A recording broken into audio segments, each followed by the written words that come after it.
ആശ്രയ FM 90 നാടിനൊപ്പം നാട്ടാർക്കൊപ്പം red carpet. Hi, hello, very good evening and welcome to Christmas special Red Carpet on Astro FM 90 നാടിനൊപ്പം നാട്ടാർക്കൊപ്പം. കൂടെ RJ അനുഷയാണ് കേട്ടോ. ഇന്നത്തെ ഈ ഒരു ഞായറാഴ്ച ദിവസം റെഡ് കാർപ്പറ്റിൽ എന്നോടൊപ്പം ചേരുന്നത് വളരെ സ്പെഷ്യൽ ആയിട്ടുള്ള ഒരു ഗസ്റ്റ് ആണ്. വലിയൊരു ബ്രേക്ക് ഡൗൺ ജീവിതത്തിൽ ഉണ്ടായിട്ട് പോലും ഒരു ഫീനിക്സ് പക്ഷിയെ പോലെ പറന്നുയർന്ന് പൂർവാധികം കരുത്തോടെ വീണ്ടും പഴയതിനേക്കാൾ കരുത്തോടു കൂടി പറന്നുയർന്നുകൊണ്ടിരിക്കുന്ന ഒരു അടിപൊളി ഗസ്റ്റ് തന്നെയാണ് ഇന്നത്തെ റെഡ് കാർപ്പറ്റ് എന്നോടൊപ്പം ചേരുന്ന വ്യക്തി എന്ന് പറയുന്നത്. അപ്പോൾ ഇന്നത്തെ ആ ഒരു സ്പെഷ്യൽ ഗസ്റ്റ് ആരാണെന്ന് ചിന്തിച്ചുകൊണ്ട് ഇങ്ങനെ തല പുകഞ്ഞിരിക്കുകയായിരിക്കും നമ്മുടെ മെജോറിറ്റി ഓഫ് ലിസണേഴ്സ് അല്ലേ. ഞാൻ ഓൾറെഡി ഒരു ക്ലൂ ഒക്കെ അങ്ങ് ഇട്ട് തന്നിട്ടുണ്ടായിരുന്നു. അദ്ദേഹം മിമിക്രിയുടെ രാജാവാണെന്ന് പറഞ്ഞിട്ട്, നമ്മൾ ഈ സംഗീതത്തിന്റെ രാജാവ് എന്നൊക്കെ പറയുന്നത് പോലെ മിമിക്രിയുടെ രാജാവ്. യെസ്, നമുക്ക് എല്ലാവർക്കും വളരെയധികം സുപരിചിതനായിട്ടുള്ള ഇദ്ദേഹം കോമഡി ഉത്സവം എന്ന പ്രോഗ്രാമിലൂടെ വളരെ പെട്ടെന്ന് ജനശ്രദ്ധ നേടി അനുകരണ കലയുടെ മാന്ത്രികരും അതുപോലെ തന്നെ ഡബ്ബിംഗ് ആർട്ടിസ്റ്റുമായിട്ടുള്ള ശ്രീ മഹേഷ് കുഞ്ഞുമോനാണ് ഇന്ന് എന്നോടൊപ്പം റെഡ് കാർപ്പറ്റിൽ ചേരുന്ന സ്പെഷ്യൽ ഗസ്റ്റ്. ഹായ് ചേട്ടാ, നമസ്കാരം, welcome to the show. Hi, നമസ്കാരം. ഒരുപാട് സന്തോഷമുണ്ട്. ഞങ്ങൾക്ക് ഒരുപാട് സന്തോഷമുണ്ട്. ശരിക്കും മഹേഷ് കുഞ്ഞുമോൻ എന്ന കലാകാരൻ ഞങ്ങൾക്കൊക്കെ ഒരു അത്ഭുതം തന്നെയാണ്. കാരണം എത്ര പ്രശസ്തരായിട്ടുള്ള വ്യക്തികളെയാണ് ഈ സ്പോട്ടില് ഈ സ്പോണ്ടേനിയസ് ആയിട്ട് പച്ചവെള്ളം പോലെ ഇങ്ങനെ അനുകരിച്ച് കാണിക്കുന്നത്. ആക്ച്വലി എത്രാമത്തെ വയസ്സ് മുതലാണ് ചേട്ടൻ മിമിക്രി ചെയ്ത് തുടങ്ങുന്നത്? ചെറുപ്പം മുതൽ മിമിക്രി ചെയ്യുന്നതാണ്. ഒരു 7ാം ക്ലാസ് തൊട്ട് മിമിക്രി ചെയ്തു തുടങ്ങിയതാണ്. ഓക്കെ, 7ാം ക്ലാസ് മുതൽ മിമിക്രി ചെയ്ത് തുടങ്ങിയിട്ടുള്ള ഒരു വ്യക്തിയാണ്. അപ്പൊ ഈ മിമിക്രി ഒക്കെ ചെയ്ത് നടന്ന ടൈമില് ഇതുപോലെ ഫിലിമിലേക്കൊക്കെ എത്തിപ്പെടുമെന്നൊക്കെ എപ്പോഴെങ്കിലും വിചാരിച്ചിട്ടുണ്ടായിരുന്നോ? മിമിക്രി ചെയ്യുന്ന സമയത്ത്, തുടങ്ങിയ സമയത്ത് അങ്ങനത്തെ ഒരു ഇതുണ്ടായിരുന്നില്ല. മിമിക്രിയില് ഭയങ്കര ഇഷ്ടമായിരുന്നു മിമിക്രി ചെയ്യാൻ. ഓക്കെ. പിന്നെ മിമിക്രി ചെയ്ത് ഒരു കോളേജ് സമയത്ത് എത്തിയപ്പോഴാണ് കുറച്ച് കൂടുതലായിട്ട് ഇൻവോൾവ് ചെയ്ത് ചെയ്യാൻ തുടങ്ങിയത്. അതിനുശേഷം കൂടുതൽ നമുക്ക് ഇതില് കൂടുതലായിട്ട് എക്സ്പ്ലോർ ചെയ്യണമെന്നും എല്ലാവരും അറിയപ്പെടണം, അങ്ങനത്തെ ഒരു രീതിയിൽ വ്യത്യസ്തമായിട്ട് ചെയ്യണമെന്നുള്ള ഒരു ആഗ്രഹങ്ങള് അതിനുശേഷമാണ് ഉണ്ടായത്. എന്തായാലും ആ ആഗ്രഹത്തിന്റെ പിന്നാലെ പോയി ഇപ്പൊ വളരെ പ്രശസ്തനായിട്ടുള്ള ഒരു മിമിക്രി ആർട്ടിസ്റ്റ് ആയിട്ട് മാറിയിരിക്കുകയാണ് നമ്മുടെ മഹേഷ് കുഞ്ഞുമോൻ ചേട്ടൻ. അപ്പൊ ചേട്ടാ, ഫ്ലവേഴ്സിലെ കോമഡി ഉത്സവം എന്ന ഷോയിലൂടെയാണ് ചേട്ടൻ ജനശ്രദ്ധ നേടുന്നത്. ആക്ച്വലി ഒരു ലൈഫ് ടേണിംഗ് പോയിന്റ് തന്നെ ആയിരുന്നു കോമഡി ഉത്സവം അല്ലേ? ഞാൻ ഫസ്റ്റ് ടെലിവിഷനിൽ അപ്പിയർ ചെയ്യുന്നത് കോമഡി ഉത്സവം എന്ന പ്ലാറ്റ്ഫോമിലൂടെയാണ്. മാത്രമല്ല, എന്നെ പോലുള്ള ഒരുപാട് മിമിക്രിക്കാർക്ക് ഒരുപാട് ഒരു സ്റ്റേജിൽ അവസരം തന്ന ഒരു പ്രോഗ്രാം കൂടിയായിരുന്നു കോമഡി ഉത്സവം. അതെ അതെ. അപ്പോ അതിലൂടെയാണ് ഞാൻ തുടക്കത്തില് വരുന്നത്. അതിലൂടെ ഒരു 212ാമത്തെ എപ്പിസോഡിലാണ് ഞാൻ ഫസ്റ്റ് അവിടെ പെർഫോം ചെയ്യുന്നത്. എന്റെ ചേട്ടന്റെ ഒപ്പമായിരുന്നു, ഞങ്ങൾ ഒരുമിച്ചായിരുന്നു ആദ്യം ചെയ്തത്.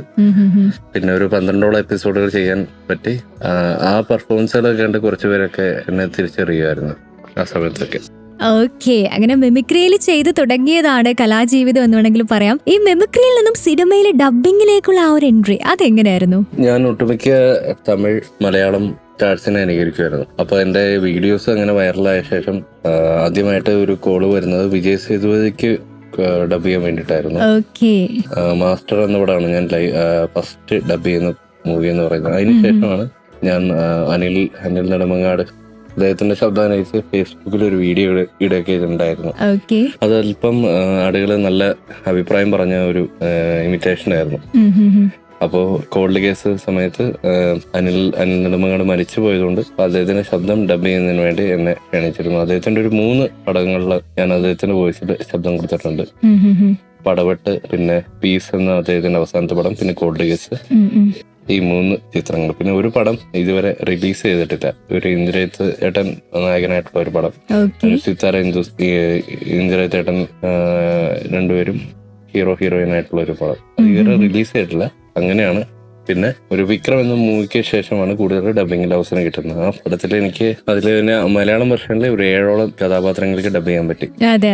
അത് എന്റെ സുഹൃത്തായിട്ടുള്ള ഹരിശ്രീ പ്രവീൺ ചേട്ടൻ, ആ ചേട്ടൻ വഴിയാണ് എനിക്ക് അങ്ങനത്തെ ഒരു അവസരം കിട്ടിയത്. ചേട്ടാ, ആക്ച്വലി തൊണ്ടയ്ക്കുള്ളിൽ വോയിസ് ടാങ്ക് ഫിറ്റ് ചെയ്തിട്ടുണ്ടോ? ഇത് എന്റെ മാത്രം ഡൗട്ട് അല്ല കേട്ടോ. ചേട്ടന്റെ മിമിക്രി കാണുന്ന എല്ലാവരും ചിന്തിക്കുന്ന ഒരു കാര്യം തന്നെയാണ്. എങ്ങനെയാണ് ഇത്രയും പെർഫെക്റ്റ് ആയിട്ട് ഇത്രയധികം വോയിസ് ഒരേ ടൈമിൽ ചെയ്യാൻ സാധിക്കുന്നത്? ഞാൻ എടുക്കുന്ന ഓരോ വോയിസും പെർഫെക്റ്റ് ആണെന്ന് പ്രേക്ഷകർ പറയുന്ന ഓരോ വോയിസും ഒറ്റ ദിവസം കൊണ്ട് പഠിച്ചെടുത്തതോ അല്ലെങ്കിൽ ഒരു നിമിഷം കൊണ്ട് പെട്ടെന്ന് കേട്ട് പഠിച്ച് പറയുന്നതല്ല. ഒരുപാട് നാള് തുടർച്ചയായിട്ട് അത് അദ്ദേഹത്തിന്റെ മാനർസങ്ങളും ഓരോ ആക്ടേഴ്സിന്റെ മോഡുലേഷൻസ് ഒക്കെ ഒരുപാട് തവണ പ്രാക്ടീസ് ചെയ്ത ശേഷമാണ് നമ്മൾ സ്റ്റേജിൽ അവതരിപ്പിക്കുന്നത്. ഒരു നമുക്കായിട്ടുള്ള ഒരു കോൺഫിഡൻസ് ലെവൽ ഉണ്ടാവുന്ന സമയത്ത് ചില വോയിസുകൾ എന്റെ പാളി പോയിട്ടുണ്ട്, ചില വോയിസ് എല്ലാവരും നല്ല അഭിപ്രായം പറഞ്ഞിട്ടുണ്ട്.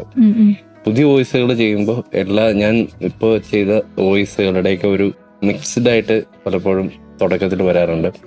ആളുകൾ അഭിപ്രായം പറയാറുണ്ട്, അത് ഈ ആൾ കയറി വന്നു, ഈ ആക്ടേഴ്സ് കയറി വന്നു എന്നൊക്കെ പറയാറുണ്ട്. പക്ഷെ പോകെ പോകെ അവരെ കൂടുതലായിട്ട് പ്രാക്ടീസ് ചെയ്യുമ്പോൾ അവരെ പക്കയായിട്ട് എനിക്ക് അവതരിപ്പിക്കാനും കഴിഞ്ഞിട്ടുണ്ട്. പ്രാക്ടീസാണ് മെയിൻ.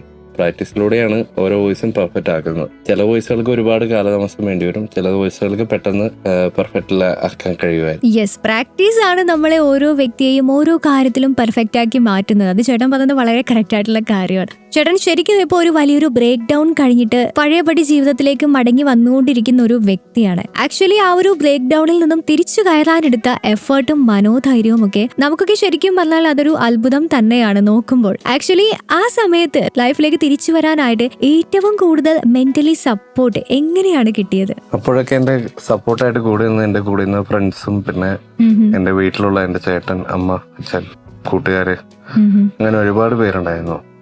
കാരണം മാത്രമല്ല പല മേഖലകളിൽ നിന്നും ആളുകൾ മെസ്സേജ് അയക്കുമായിരുന്നു. പ്രവാസികളായാലും ഒരുപാട് പേര് എന്നെ വീട്ടിൽ നേരിട്ട് വന്ന് പലരും നമ്മളെ എന്താ പറയാ അവരുടെ മോട്ടിവേറ്റ് ചെയ്യാനും എനിക്ക് ആ ഒരു സ്റ്റേജിൽ നിന്ന് കയറി വരാൻ വേണ്ടിയിട്ടുള്ള കാര്യങ്ങളും ഹെൽപ്പുകളൊക്കെ ചെയ്തായിരുന്നു. പക്ഷെ എനിക്ക് കയറി വരാൻ പറ്റുമെന്നുള്ളൊരു തോട്ട് ആദ്യം ഉണ്ടായിരുന്നില്ല. എല്ലാം നഷ്ടപ്പെട്ടു പോയെന്നുള്ളൊരു വിഷമത്തിൽ തന്നെയായിരുന്നു. പക്ഷെ തിരിച്ചു വരണമെന്നുള്ളൊരു ഇതുണ്ടായിരുന്നു. അപ്പോഴും വയ്യാഞ്ഞിരുന്നിട്ട് പോലും ചെറിയ ചെറിയ പറ്റാവുന്ന രീതിയിൽ മുഖം കൊണ്ട് അനുകരിക്കാനൊക്കെ പ്രാക്ടീസ് ചെയ്യാം. അങ്ങനെ ചെയ്യുമ്പോൾ ഏതെങ്കിലും ഒരു വോയിസ് ചെറുതായിട്ട് പഴയ പോലെ ക്ലിയർ ആകുമ്പോൾ ഒരു സന്തോഷം ഉണ്ടാവുമായിരുന്നു. അങ്ങനെ സന്തോഷമുള്ള കാര്യമാണ് മിമിക്രി ചെയ്യാന്നുള്ളത്. അങ്ങനെയാണ് പിന്നെ എല്ലാവരുടെയും പ്രാർത്ഥനയും സപ്പോർട്ടും കൂടി എന്റെ കൂടെ ഒപ്പം ഉണ്ടായത് കൊണ്ട് മാത്രമാണ് പെട്ടെന്ന് വേദിയിലേക്ക് തിരിച്ചു വരാൻ കഴിയും. അപ്പൊ വലിയൊരു ബ്രേക്ക് ഡൗണിൽ നിന്നും ഇപ്പോ പുറത്ത് വന്നുകൊണ്ടിരിക്കുകയാണ്, ഓൾമോസ്റ്റ് ഇപ്പൊ പുറത്തെത്തിയിരിക്കുകയാണ് ചേട്ടൻ. അതുപോലെ തന്നെ എനിക്ക് ചോദിക്കാനുള്ള മറ്റൊരു കാര്യമാണ്, നമ്മളേക്ക് ഒരുപാട് ചിരിപ്പിച്ച് പെട്ടെന്ന് ഒരു ഡേ വിട്ടുപിരിഞ്ഞ വലിയൊരു കലാകാരനായിരുന്നു നമ്മുടെ സുധിച്ചേട്ടൻ. അദ്ദേഹവുമായിട്ടുള്ള ആ ഒരു സൗഹൃദവും അല്ലെങ്കിൽ ഏതെങ്കിലും ഒരു ബെസ്റ്റ് മെമ്മറി ഒന്ന് ഷെയർ ചെയ്യാവോ? സുധിച്ചേട്ടനായിട്ട് എനിക്ക് അധികം സൗഹൃദമോ സുഹൃത്തുബന്ധമോ അങ്ങനെ ഉണ്ടായിരുന്നില്ല. എന്റെ പെർഫോമൻസുകളൊക്കെ പണ്ടൊക്കെ കണ്ട് അദ്ദേഹം മെസ്സേജ് അയക്കുമായിരുന്നു, വിളിച്ചിട്ടൊക്കെ ഉണ്ട്. പക്ഷെ ഞാൻ നേരിട്ട് ഫസ്റ്റ് ടൈം കാണുന്നത് അന്നത്തെ ആ പ്രോഗ്രാമിലായിരുന്നു. ഇന്നത്തെ പ്രോഗ്രാമിലാണ് ഫസ്റ്റ് ടൈം സുധിച്ചേട്ടനെ കാണുന്നതും അദ്ദേഹത്തിനൊപ്പം ഒരു സ്റ്റേജ് ഷെയർ ചെയ്യുന്നതൊക്കെ. അദ്ദേഹത്തിനോട് അവസാനമായിട്ട് യാത്ര അതൊക്കെ ആദ്യമായിട്ടാണ് അദ്ദേഹത്തിനെ നേരിട്ട് കണ്ടത് അന്നാണ്. അന്ന് ഒരുപാട് സംസാരിച്ചു. അല്ലാതെ വലിയൊരു വർഷങ്ങളായിട്ടുള്ള ഒരു ബന്ധമോ സൗഹൃദമോ അങ്ങനെയൊന്നും ഉണ്ടായിരുന്നില്ല. പിന്നെ നമ്മള് എല്ലാ പ്രേക്ഷകരെ പോലെ ഞാനും അദ്ദേഹത്തിന്റെ ഷോസ് ഭയങ്കര ഇഷ്ടപ്പെട്ടിരുന്നു. മിമിക്രി ആയാലും സ്റ്റാർ മാജിക്കിലേക്കുള്ള കോമഡികളൊക്കെ കാണാറുണ്ടായിരുന്നു. ആ ഒരു കൗതുകം ഉണ്ടായിരുന്നു നേരിട്ട് കണ്ടപ്പോഴും സംസാരിച്ചപ്പോഴും ഒക്കെ.